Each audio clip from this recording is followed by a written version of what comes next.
So, gratitude. Mm. Gratitude is basically like my laundry. You know, like when you miss a sock, like you put your socks in for laundry and then you miss one and you're just like, where the hell did that go? Mm. It's like that. Because when you miss the sock, that's when you realize. So if you miss a sock in your life, equate that to things that you were supposed to be grateful for, but you never. You keep forgetting. It keeps slipping. You only notice when it's gone. Yeah, only when it's gone. When you're having a tough time, you're like, oh, I should have been more grateful. Yeah. Well, it's a very hard part. I think it takes a lot of discipline to be grateful. Yeah. Because every morning I wake up, the first thing I do is most days I try to just close my eyes and put my feet on the ground and just be like, thank you for this life. Thank you for bringing me here. Thank you for letting me live another day and see another day. Anything could have happened while I slept. Yeah. While I woke up. I'm up here. Okay, let's go through the day. And I'm grateful. And if anything good happens, I always have a tendency to close my eyes and just do that and just say, I'm so grateful. I cover my heart. I just say, I'm so grateful for this. Thank you. And I try to pay it forward every day. I see somebody that needs a push because something good had to be said to them. And they just want to hear it. Maybe you don't really mean it at that point, but sometimes a beautiful lie can change so much in a person. Like, a beautiful lie in the sense that you don't have to lie about, oh my God, no, you're not really overweight. Like when you say that, that's pretty much telling them that you're just giving them a reason to, eat more and get really unhealthy. But I think it's more to do with, like, when you say something positive to a person, and even though you know that that's not exactly how they are, like if you give them a 5%, it's a little bit of a lie. It's a little bit of a lie, but it's not far from the truth, if you know what I mean. It's like a white lie. Like you're in the vicinity, but you haven't left home yet, but it takes you about 3 minutes to get there. Okay. But you're like, hey, I just left home, but you still haven't. Okay, you're still white lie, It's a white lie. So just something like that. If you can positively turn someone's life, tell them things that can enrich them in a nice way, not lie to them, like, say the harshest lie. No, say something positive enough for them to feel better about themselves and constantly do that. That's also a sign of gratitude, I believe. That means you're giving a lot of positive reinforcement to something that probably is dying within. So when you give that, maybe it's like singing a song and changing the soil in a plant that you see is not flourishing, right? If you change the soil, it might drastically just becomes, where you wake up and it's like, oh, hello, look at that. And, it's blooming. So it could be like that. So I think that gratitude requires discipline. Everything in the world requires discipline, at least in our time, in this time. Because there's so much information, so much going on. There's so much. Like, just look at that shelf, man. How many different artists are there on that? Yeah. And how many have you heard? I can probably pick 3 from that. I can see Sex Pistols. Yep. And the Standals. And Van Halen. Okay, yeah. There you go. That's about it. The rest are just all mystery to me. Okay, I see Pink Floyd. Yeah, I see one. Pink Floyd. That's about it. What else is there that you've heard of? This is the kind of stuff that I'm talking about. Multiply this into a fucking million. That's the kind of information that exists in the world right now. So people are just bombarded with shit. And you wake up in the morning to this piece of shit. Yeah. You forget, right? You forget.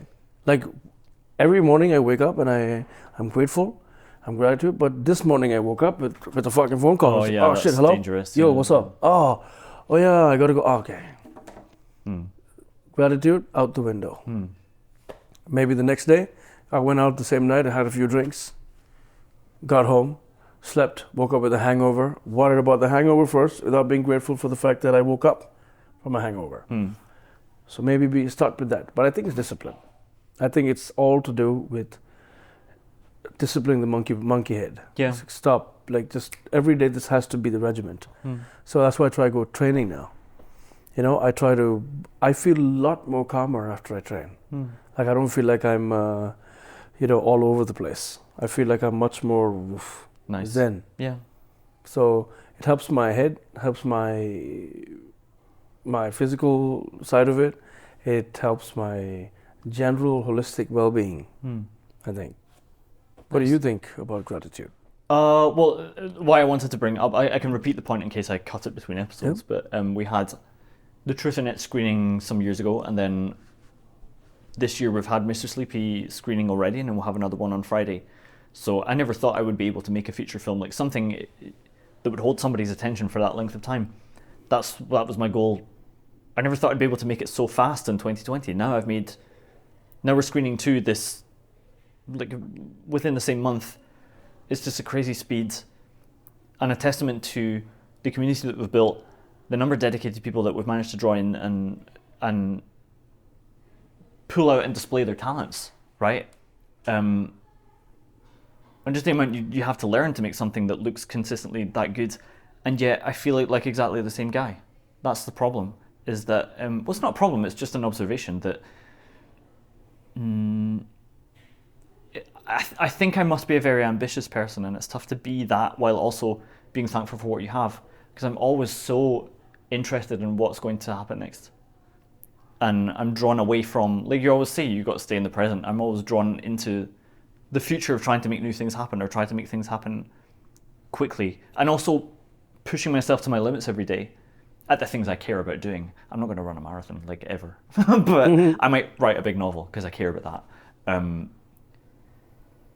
It's tough to need to live life so intensely, because gratitude is a step back thing, isn't it? It's an appreciation for what has already transpired rather than caring about what's going to happen next. And I really struggle with that, especially after long winters as well. It's just like long winters and tough times in life, and when they coincide, it's like, what? That's the toughest times. Yeah. Those are the times where you have to be grateful, right? Yeah. And it's always a system that you need to follow. Like you have to remember that you have to find that one focal point where you're zen, and that you can be at peace and push everything away from you and stay one with you and just focus. It doesn't need to be, okay, you need to meditate for 20 minutes a day. And who the fuck told you that? It depends who you are. Yeah, it all way. depends. Like, but when people say that, right, everybody functions differently. Exercise can be your meditation. Exactly. Exercise can be performing on stage. It's Yeah. meditation for me, because I am completely one with the music. I don't care what's happening around me. I don't care if people are not liking it, people are not enjoying. I don't care. I'm here, and I'm sorry you're not. Like that's just my thing. That's where I am. So for me, it's like if I can close my eyes 2 seconds and sit on a bus, just close my eyes for 2 seconds and just be like, I'm so happy, so grateful for this. Thank you. I am so not worthy. I just say stuff like that out loud. Just like, I'm so not worthy, but thank you. Yeah. When you believe that you are nothing, and that you are okay with the way the universe is functioning right around you, I think you will find peace.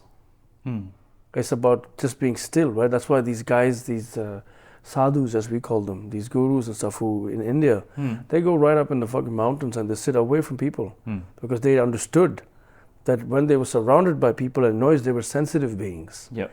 They never found peace, because whatever they did never amounted to anything. So they retracted from population, civilization, moved into the woods and sat alone, just being still.